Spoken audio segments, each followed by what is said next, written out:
I had a dog walking business when I was sub 10. I had drawn sketches about how I was going to buy trucks. And I was going to ship the dogs out to Randall's Island so that we could have a play area that would be big and it would be a huge business. One of the core competencies for anybody, leader or not, is just hunger. And all the greatest people have not only had a combination of either talent or genius or luck, but they've always had some serious ambition, which in Jobs' frame is hunger, in my frame is passion, but it's something that drives you.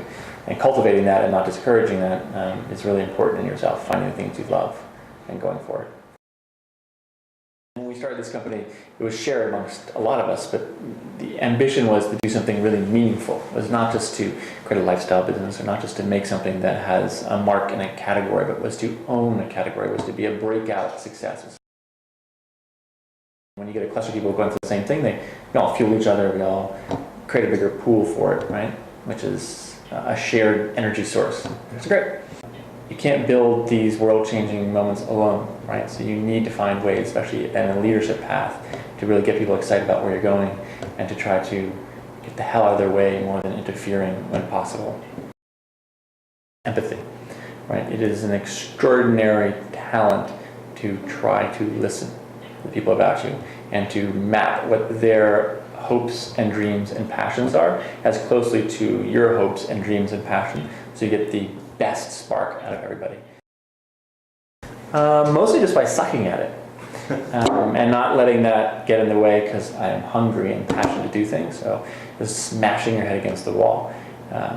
In the beginning, it's really hard to understand the nuances of empathy, so you should associate a KPI around your world, like, are people happy when you're joining in an exchange? Are they, like, there are a lot of symptoms to how your performance is for interacting with other human beings.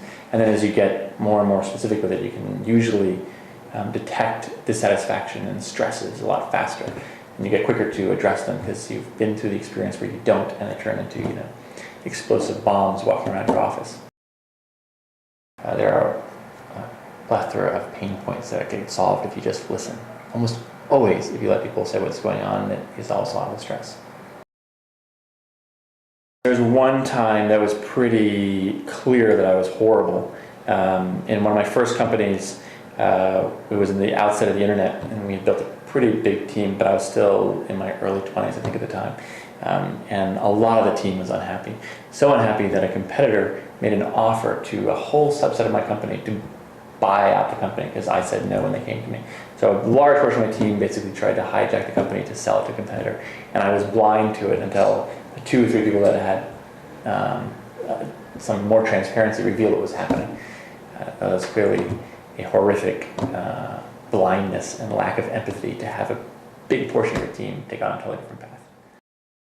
That was one of the first times I realized that everyone wasn't me, which takes a long time to realize, but usually, at least for myself, you use your own neural map when you look at anyone else. So you presume that they would react to the same data points in that you would, right? And it's a very big realization to understand that that is not at all how other people work, and that the way they translate data is as widely different as the data coming into them themselves. So for me, it was clearly I need to attend more to what people are seeing and how they're digesting this information because I'm not getting it. There are 2 points. There is not only having that energy of optimism, but it's infecting those around you with it as well. From my career path, a critical resource to draw upon is just, we're going to do it. We're going to get there. So if you're very optimistic about an outcome and someone's very pessimistic, if you listen and share that empathy, usually you can find where you can onboard their risks and they can onboard your optimism, and you can end up in a place where you have a good sense, but still a hopeful sense of where you can get to. You can only beat negativity with optimism. You cannot beat negativity with negativity. You have to continue to shine bright and get past it. You just have to plow through the storm, let them run the criticisms, work them out, factor them in, and show how that, even factored in, still leads for an opportunity that's interesting. But how that affects the bigger picture, what your hope is, what your aspiration is, why you believe that aspiration is true, and why you believe that's important. And then continuously drawing that attention back to the long scope of things and not just the details. The biggest thing is just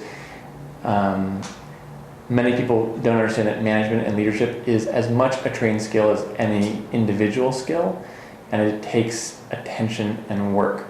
So it's not a matter of just doing your job and then tacking on leadership. It's something that you have to focus on, experiment with, try things, develop. And if you do, it usually works out pretty fast.